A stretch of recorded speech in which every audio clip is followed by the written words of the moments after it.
Hi, and welcome to The Print. My name is Karanjeet Kaur, and I'm a writer and an editor. Let's talk today about the exam season fiasco unfolding in India. By all means, India should be celebrating this week.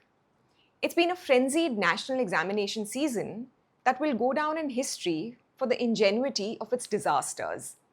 First, a NEET paper leaked, and the exam was subsequently cancelled. Then, CBSE results were lacerated by a half-baked on-screen marking system that nobody asked for or was prepared for. And then there is whatever it was that happened to the Common University Entrance Test, or CUET. But the authorities have, at last, established who is to blame. It is the Indian student. It is with considerable relief that we report that none of the usual suspects has been found guilty in this three-ring circus. The CBSE is not to blame, nor is the National Testing Agency, and it is certainly not Union Education Minister Dharmendra Pradhan, who has presided over each of these debacles with a serenity one can only yearn for. Remember, the NEET paper has leaked 3 times during his nearly 5-year tenure. No, the culprit has to be the Indian student, and only the harshest punishment, including lathi charges, detentions, and water cannons, will do. And that punishment was duly administered. A few days ago in Delhi, class 10 and 12 students protesting the CBSE results tried to march to Parliament. One of them told an anchor that mathematics was actually her favorite subject. So how could she have scored only 21 marks? For asking such seditious questions, she and her equally young, bewildered friends were bundled into a police van and taken away. In Bhopal on the 30th of May, the National Students' Union of India gathered to protest the absolute bedlam unleashed by the NEET paper leak. The police answered with lathis and water cannons, detaining almost 200 people. Similar scenes have unfolded in Kerala, Telangana, Odisha, Jharkhand, Rajasthan, Uttar Pradesh, and several other Indian states. But you won't know it if you watched only television news. In each place, dissent has been swiftly managed. This is perhaps the most efficient exam-related exercise we have witnessed all season. Water cannons and police vans still require a fair amount of mobilization. But tweeting a theory costs little more than your conscience and works just as well. You can always label someone an enemy of India. Even an 18-year-old who just wants to know why his marks do not add up. Vedant Srivastav, a class 12 student in Delhi, noticed that the physics paper CBSE returned to him during re-evaluation had been written in someone else's hand. He pulled the scans of his English and computer science papers and compared them with the physics answer sheet. Anyone with functioning eyesight could see that the handwriting did not match. The post reached 3.2 million views. He was far from the only one too. Another student, Sanjana, who had been awarded only 11 out of 70 marks in chemistry, requested her scanned answer book and found that only the cover page belonged to her. A slice of the internet then began asking the tough questions, such as, was George Soros funding Vedant Srivastav? Dedicated experts launched forensic examinations and arrived at the conclusion that Srivastav's newly created X account, located in South Asia, meant that he was a Pakistani agent. Ashok Srivastav, a primetime anchor on Doordarshan, asked whether Pakistanis were now taking CBSE exams. It's helpful to remember that Doordarshan is funded by public money, which means the Indian taxpayer effectively paid for a smear campaign against a child who had caught a state institution wanting. Every act of scrutiny that these institutions were built and funded to provide has instead come from teenagers over the past few weeks.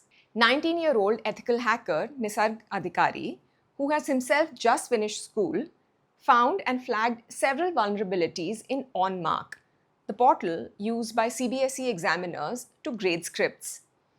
Adhikari managed to gain super admin access to the portal and discovered that the site's master password was stored in plain text within its code. On the examiner login page of the largest school board in the country, he even left behind a viral animation. But Adhikari had already done the adult thing. and reported these vulnerabilities to CERT-In, the government's own cybersecurity agency, back in February. For more than 3 months, while millions of answer sheets were being scanned and marked on the same ramshackle infrastructure, he received no actionable response from the agency. When Adhikari finally went public, CBSE attempted to save face by claiming that he had hacked only a harmless testing platform stuffed with dummy data. So Adhikari found even more vulnerabilities in other linked platforms that had been left exposed to the whole internet. It was only after this latest round of public shaming that CBSE issued a public statement and name-dropped the IITs as the solution. The show of incompetence and negligence didn't end there. A 17-year-old named Sarthak Siddhant asked a few pointed questions about CBSE's tendering process. Siddhant is another school student, not a seasoned reporter or regulatory expert, who asked how CoEMT EduTech came to be running CBSE's OSM program. In its previous avatar as Globarina, CoEMT EduTech ran the technology behind the 2019 Telangana intermediate results, where a bungled evaluation led to nearly 40% or over 3.8 lakh candidates failing. In the weeks that followed, 21 students reportedly died by suicide. The state government had then instituted an inquiry and taken the company to court. Yet, the tainted firm was hired by CBSE. A clause that would have disqualified a bidder for poor past performance mysteriously vanished, while the financial and technical eligibility bars were lowered. Based on Siddhant's groundwork, news organizations are now pursuing the story and asking why the rules were rewritten during the tendering process, putting the futures of lakhs of students on the line, because apparently the dead ones did not count. 3 students, not all old enough to vote, have forced accountability onto a system that remains deliberately opaque. Each of them, along with the thousands now protesting, has brought more rigor and honesty to the task than the institutions in the dock. But why should these teenagers have to do this, especially at such a vulnerable time in their lives? Who is the adult here, and who is the child? On one side stands the Education Ministry, a body with both a mandate and a budget, which has lost and presided over leaked papers, bent the rules, and botched the results of critical exams on which the country hinges. On the other side is a handful of school children armed with nothing more than an internet connection. Only one of these has displayed any real maturity, and it was not the one constitutionally obliged to know better. Still, a badge of maturity is cold comfort to a teenager. Fate and the Indian state has forced a certain chutzpah upon them. They have learned an important lesson early on and will not all wait around to be failed twice.